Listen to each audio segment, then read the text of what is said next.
Hello, this is Digital Trends Live, and I'm Greg Nibbler. Thanks for joining us. It is now time for a segment called TBD. Now, what is that about? I don't know. That's what our hosts are going to tell us. So joining us right now, we have Adrienne Warner and Jess Serba hopping on the show. Jess, first to you. Hello, how you doing?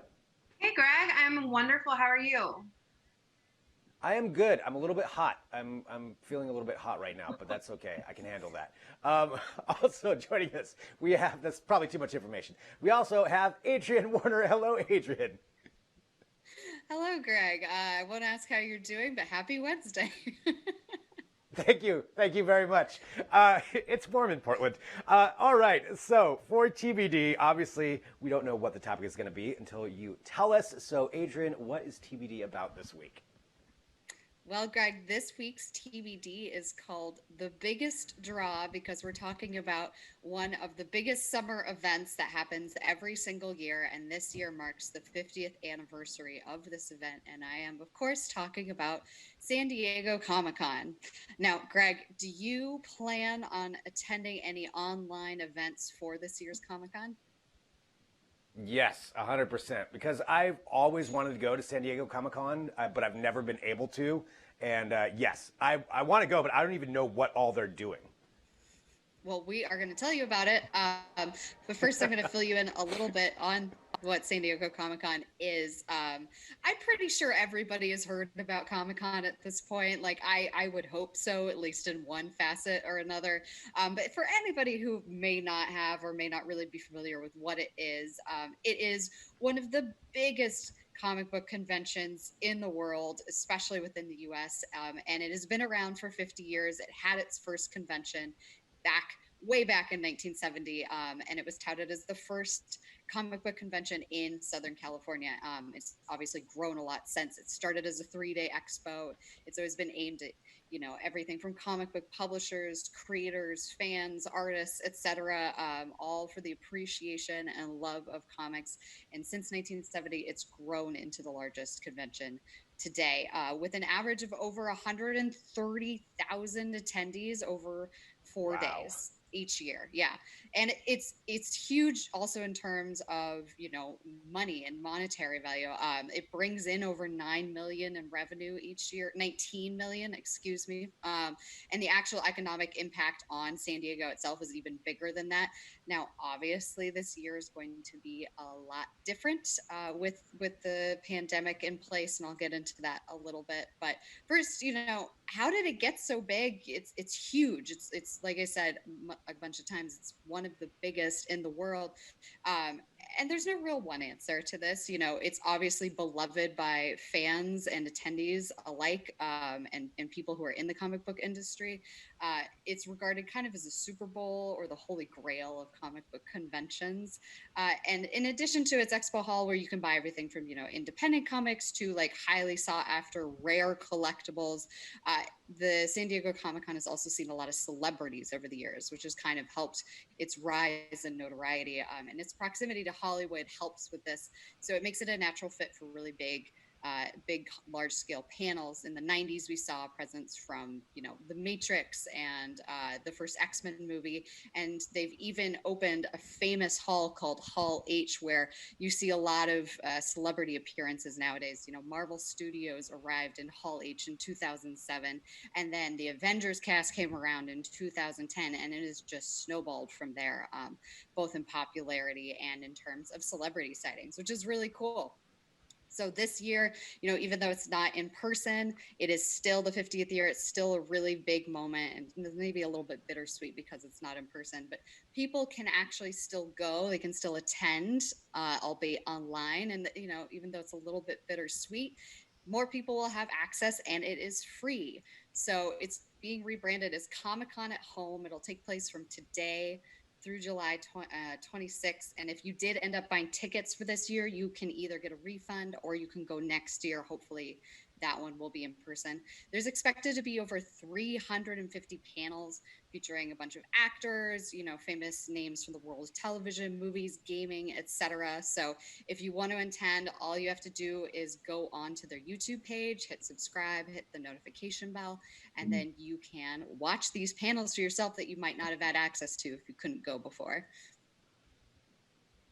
That's awesome. Yeah. Okay. I will definitely do that as soon as we are done here. So, Jess, what else do we need to know? Yeah, so as Adrian mentioned, there are over 350 panels happening. So there's definitely something for everyone. I pulled a few particularly interesting panels that I think that we should take a look at. First up is the Star Trek Universe virtual panels. These are happening tomorrow on Thursday, and it's comprised of several different panels. Deadline senior editor Dominic Patton is moderating the overall Star Trek Universe panels. It starts with an introduction and discussion with Alex Kurtzman and Heather Caden, who are the executive producers at Secret Hideout, which is the television production company that's known for the recent incarnations of Star Trek. They're going to go ahead and give a little bit of a glimpse into what's ahead in this ever expanding franchise. We'll also see the cast of Star Trek Discovery reprise their roles in a virtual table read of the season 2 finale, Such Sweet Sorrow Part 2, which I think is really cool, very interesting. And that will be followed as well by a brief cast Q&A. Mike McMahon, the creator, showrunner, and executive producer of the upcoming animated comedy Star Trek Lower Decks, which does premiere Thursday, August 6th on CBS, will debut an exclusive extended cut, but first look of the premiere episode. The show actually focuses on the support crew of one of the Starfleet's least important ships, the USS Cerritos, in the year 2380. He'll also be moderating a panel with cast members there as well. And finally, Patrick Stewart and the cast of the hit original series Star Trek Picard come together for the first time post-finale to discuss the first season, so that clearly is something not to miss.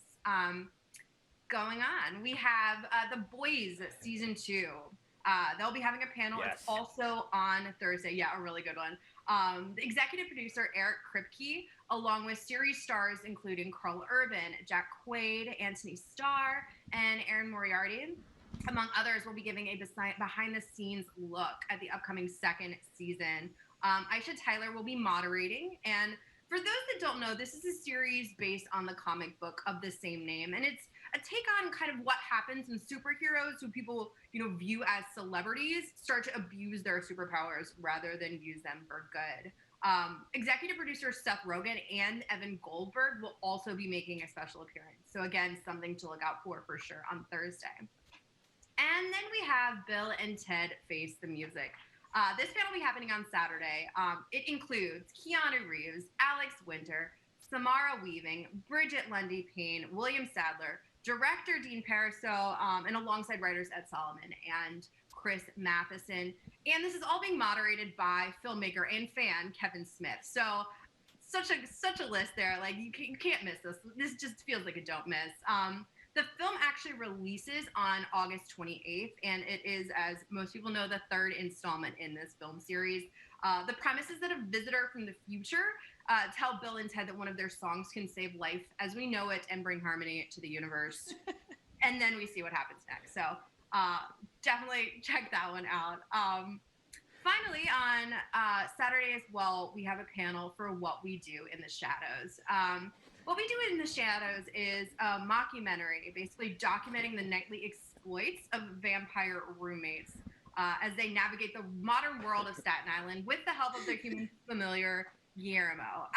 Just about everyone I know is obsessed with this show. So I know a lot of people that will be checking this out, including Adrian, I know for sure, and Greg, actually. You're both huge fans. So the cast, Matt Berry, Natasha Demetriou, Kayvan Novak, Mark Proksch, and Harvey Guillen, as well as the creative team, will be joining for a discussion hosted by special guest Haley Joel Osment. So definitely one to see. Really looking forward to these. Like I said, there are a bunch of other ones, but I think the spotlight definitely is on these for me. I love every single one of those panels, and as just a regular human guy, I definitely want to watch the What We Do in the Shadows. Jack and Daytona. All right, I had to get it in there. That is awesome. I cannot wait. Thank you so much for all that info on Comic-Con. That is awesome. All right, I know we've got one other thing here, though, for TBD, and that is, of course, Kick Stop It. So what is our product today? So our Kick Stop It product today is something that we have been kind of looking at for maybe a week or so and kind of just pondering over a little bit. It's called the Colony Cleanup, and it is a bag that you take along on your hikes for picking up trash and storing trash on your hikes so that there's, not litter on the trails. It's a nylon bag, quick drying. You can wash it, has a zipper on the bottom, pouch kind of on the top for picking up bottles, dog poop, things like that. You can stick a liner in it or fold it up just like any other bag. So we're a little bit perplexed on why this is a thing. It just seems like a bag. Yeah. So it's a bag. It's a trash bag. It's a bag. Yep. It's a separate bag for your trash. From your other bags that you're also likely carrying when you're out hiking. I mean, Okay, it's great. You know what it reminds me of? It reminds me of one of those things like in the early 2000s in my like car that you put on the back of the seat with like the trash, like to put in. You know what I'm talking about? You remember those? Yeah. Yeah, I do. That's even an option for how you could hang it up or wear it. You can wear it 3 ways, like a backpack or like a purse or a fanny pack, in addition to all your other bags that you're carrying. My question is, these people are just going hiking. How much trash do they have for their hike? What are you bringing in that you?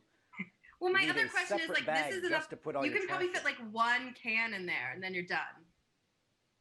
So. Okay. Yeah. So See, it's a fancy there's no lot trash of pondering, Greg. We've really been thinking about this one.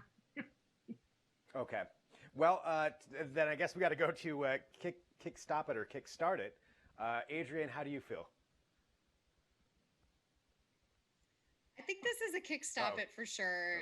Nothing that I need. I'm pretty sure all of my other bags can take care of this problem for me. So kick stop it from Adrian. Jess? Yeah, I just don't know why I need to buy another bag to put in my bags to take with my bags hiking. I also accidentally read it as colon cleanup when I first saw it, and that just, I think, threw me a little far out. So, kick stop it. Yeah, it's okay, fair enough. Colon cleanup. Now that just actually doubled down. Now, I've got to kick stop this thing. I don't need an extra bag for my trash. All right, kick stop it. Well, TBD, as always, great segment. I know we got to close it out with Charlie Cam, though, because that's how we have to end every segment. There he is. He's getting some sun. Oh, he's sunning himself. Blowing in the wind. Look at him. Adorable. Charlie Cam right there. Adrian and Jess, thank you so much. Another great edition of TBD, and I will talk to you both soon. Thanks, Greg. Thanks, Greg.